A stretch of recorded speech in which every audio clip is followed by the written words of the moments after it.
All right, hello wine drinking people. Today is Saturday, the 15th of November, and we just managed to eke out 3 emails. This week, we've got another busy week. Next week, our last week of tastings here at the store, and always ending with a bang with our big champagne and sparkling wine tasting.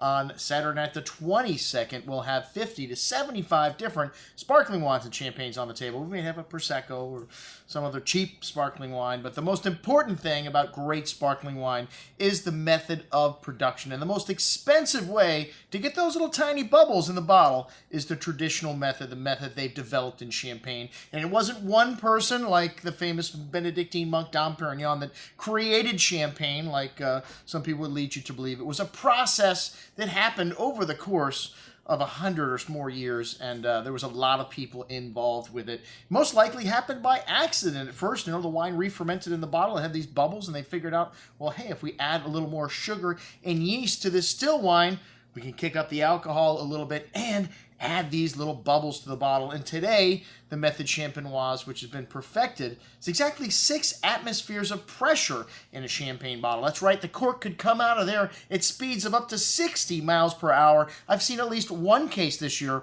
of someone being killed by a champagne cork, a Chinese billionaire celebrating his 50th birthday. So you want to be careful when you open these bottles up, and one of the reasons why you want to get them really cold, it slows down that chemical reaction, and the cork doesn't come out of there as fast. So also remember, when you open a champagne bottle, you never want to remove the cage. You loosen the cage up, keep your finger on top of the bottle the whole time, and twist it, and the top should just come out of there. Just should ooze out slightly. You don't want to lose those little bubbles. Another thing that people do with champagne, which really bothers me, is they serve it ice cold, and they drink it down in 15 minutes without giving it a chance to open up. And to me, Champagne is a great fine wine. It takes longer to make a bottle of champagne than most other wines. Well, they start with a base wine, and your non-vintage Brut champagnes don't have a vintage on them. They're usually at least 3 years old, so 3 to 4 years old. You can do simple math and figure out a lot of the Champagne's base wines in the market today are 2010 and 11 vintage, but they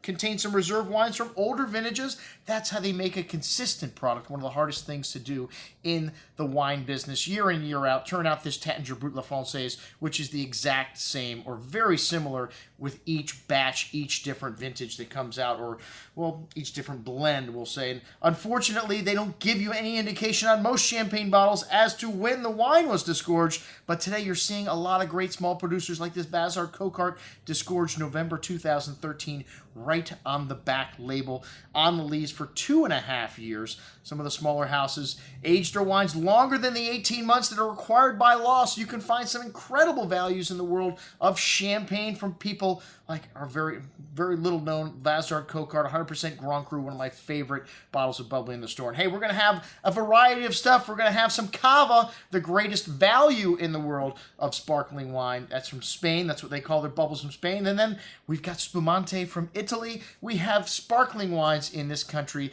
that are made that can rival the best in the world. So this is one of my favorite types of wines, as you can tell, the Methode Champenoise sparklers. And we're going to have 50 or more of them on the table. Hey, this is a party. This is the way we say goodbye to 2014. I know we still got another month left, but we're not going to have time to do anything in terms of tasting. So your last chance to get out and drink with us here at the Wine Watch, our big champagne and sparkling wine tasting on the 22nd of November. Check it out. Of course, Chef Toni Lampasone from Wine Watch Catering. We'll be putting out some tasty treats. We always do caviar with Bellinis and other fun stuff that goes great with champagne. So we will see you here on Saturday night the 22nd. I'm your host, Andrew Lampasone, signing off for the Wine Watch, saying remember, always drink the good stuff first.